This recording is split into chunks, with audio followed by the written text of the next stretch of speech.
All right, Chicago Bulls fans, I think you know what type of team we are at this point in time. We are trending towards the 9th and 10th position in the Eastern Conference. Likely we are going to be in a play-in situation.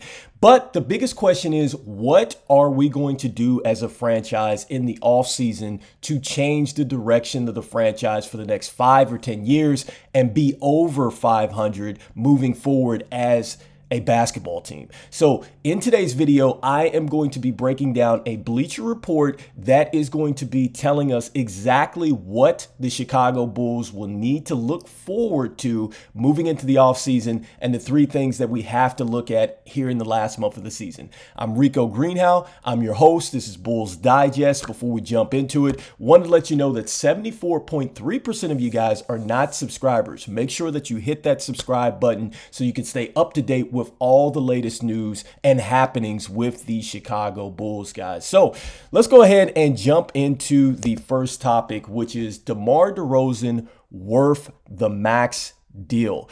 All right, guys, so this comes on the eve of a Bleacher Report, guys, and this is Matt Berkland who actually reports this, and this is the first question. I mean, obviously, it's a hot topic because DeMar DeRozan has been huge. I think he is going to win the Clutch Award. In my opinion, I think that this guy is absolutely our closer, and I think the fact that he is willing to share the ball with Kobe White and DeSumo has really been huge for their development. Now, this is exactly what was said in the report, guys. So here we go. All right, so it says the preliminary reports indicate that DeMar DeRozan is going to be looking for a near max deal this offseason. While he has been worth every penny of his current deal, a max deal at 35 years old would be a risky move by the Bulls. If the Bulls were to bring DeMar DeRozan back with the current salary cap issues outside of the potential Zach Lavine trade, it would be their big move of the offseason. They would have room for other smaller moves, but not much more than that. Next year's team has to have the expectation of being over 500 and making the playoffs. If DeRozan's age causes a drop-off in his numbers or causes him not to play 90% of an 82-game season with playoffs, it would be a big miss here, guys. So all right, guys, so that is pretty huge. Okay, so it is essentially saying what I think a lot of us Chicago Bulls fans are really worried about, and that is, you know, can DeMar DeRozan sustain this at this point? Yes, it looks good. And yes, he has simply overplayed his contract. But now is the question of, if we do pay him the money, will he stay healthy enough? And is he still going to produce at a high level? Now, I've gone over his numbers before, and I have actually shown you with the increase of minutes, it's actually right on par with his career minutes played. Okay, I know it's a little over this year, but you have to think, guys, that as Chicago Bulls fans, if we improve the roster, right, and then also, too, our bench gets better, I don't think DeMar DeRozan is going to have to play that many minutes. Now, is there a way that we can possibly make this a team-friendly max deal? That would be the biggest question that I have out of this. Can it be a team-friendly deal? Because if it is, we absolutely need to bring him back. And I would say at this point, since we've rolled the dice here, I don't think there's any way that we could just simply let him walk in the offseason. I think that we really now are in a situation where we have to push Lavine out the door to make room for this guy and make adjustments around him and our young pieces at this point in time. So that brings us up to the next point in the article, speaking of our young pieces here. And that is going to be Julian Phillips and Dalen Terry, and their growth, guys. And so this is huge, okay, because right now these guys are just simply some okay rotational players. I mean, they definitely show spurts, but this is what the article had to say. Okay, so the 2 most recent Bulls draft picks are still back end of the rotation, guys. While each have had flashes, there has been a lack of consistency. Julian Phillips needs to be scoring every night in a variety of ways. And then we have Dalen Terry needs to become more defensively sound to add to a much needed overall team weak spot. Terry has shown some offensive flashes, but needs consistency, especially from 3.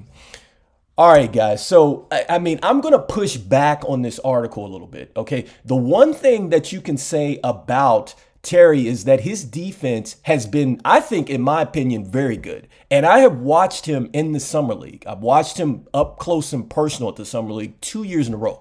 And I think that he is defensively taking on that role, and I think he knows defensively that is going to be his niche to get onto the floor. All right, now that was the first thing that I think Jimmy Butler came into the league saying to himself is like, okay, what is the one skill set that I can lock in on, and that's defense. And he ran with that, and he offensively grew. Okay, so guys, you know, for us to say that, hey, we need him to just come in and you know, knock down 3-pointers and stuff like that, he's taken a huge step. He was working on that in the Summer League, and he also was working on learning how to run a team as well. So it's almost like he's learning how to be kind of a point forward for us. So look, guys, it's going to take a little bit of time and I think a little bit of patience. And I think the biggest thing is that Coach Billy Donovan is going to have to play these guys, okay? You cannot learn how to play professional basketball just sitting on the bench. These guys need to play. And Julian Phillips has shown spurts as well. I mean, there was one instance when he came into the Golden State Warriors game, first shot, he knocked down the 3. So he is absolutely capable of shooting the 3-pointer. And I can tell you as well, his length, it's beautiful. Like, his length as a defender is something that you would really desire on an NBA team. Like, he definitely has a niche there with having that, the wingspan and everything like that. It's more so just putting it all together. And I think that he's doing a great job along with Terry as far as staying ready. And that's the biggest thing that I love about these guys. These guys have stayed ready. I think the biggest thing is that Coach Donovan is going to have to play these guys, which leads us to our last point, and that is on Billy Donovan. All right. And so Billy Donovan, is he the right coach for this team? All right. So that's a huge question for this. Okay. So I know that we've had that issue with Billy Donovan. Is he going to be the right coach? Does he make enough adjustments? He has done it with a younger team before in OKC mixed with vets. So that's what I do love about him. Now, I get that he is far removed from being one of the hottest coaches in the league. Okay. That has certainly surpassed, you know, once we've got him, and then we've only had that one playoff push here. But this is what the article says. I'm going to paraphrase it a little bit, and then we kind of wrap it up a little bit. So here we go. All right. So when the Bulls signed Billy Donovan, he has the hottest name, or he was the hottest name on the market in the offseason of 2020. Since then, he hasn't been able to establish a cohesive structure within the team's roster. Plus, there has been multiple games where the Bulls have lacked making critical halftime adjustments. Donovan also is responsible for the development of the Bulls draft picks. Outside of Ayo Dosunmu, none of Arturas Kornachovich era draft picks have developed into something more than middle of the rotation guys. If this continues to be mediocre play and lack of adjustments, moving on from Donovan could be the best route for the Bulls. All right, so look, guys, I like that. I get it. You know, I know that, you know, our general manager has constantly said that he feels like that this team is going to be a winner. He feels like he has given Billy Donovan a lot. And I think that he's willing to say at this point, okay, there's a little bit of something that we can possibly do now moving on from Lavine. I think that his mind has been changed at this point with the way that DeMar DeRozan has played. So I think that that is going to give Billy Donovan a little bit more freedom, because I do feel like that move is going to happen in the offseason. All right, especially since I think that we have to sign DeMar DeRozan, and we're going to try to find that money to get DeMar DeRozan signed and get him some help to go along with that young backcourt. So, look, I think that Billy Donovan can be the right coach for us. Okay, now, is he going to push us into the Phil Jackson era where we're winning championships again? I don't know if necessarily he's going to be that. But is he the coach that pushes us over to the 500 level? Absolutely. I think that, again, Billy Donovan has done it before in OKC.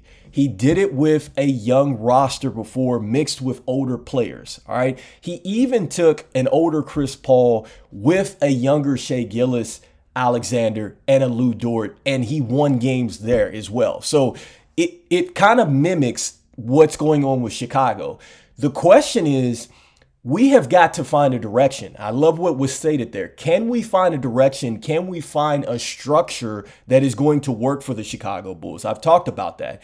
Now, I think that we now have a structure and a culture if we continue to keep DeMar on the roster, to go along with Dosunmu, and then also to go along with Kobe White. I think that we will get the development that we need out of Julian Phillips and Dalen Terry. We just have to play those guys. And so I'm in agreement that we do sign DeMar. I think that we do continue to play Julian Phillips and Dalen Terry. We don't move on from them. And I think Billy Donovan is still the coach, and he should be giving a little bit more freedom, especially once we trade Zach Lavine out. Let me know what you guys think in the comments, guys, what you think about this. Should we move on from Billy Donovan? Should we keep DeMar DeRozan? Should we move on from our young pieces on the bench and go out there and get us some veteran bench players? Let me know what you guys think. This is Rico Greenhowe. I'll see you guys on the next video. And as usual, baby, let's go Chicago Bulls. All right, peace. I'll see you guys on the next one.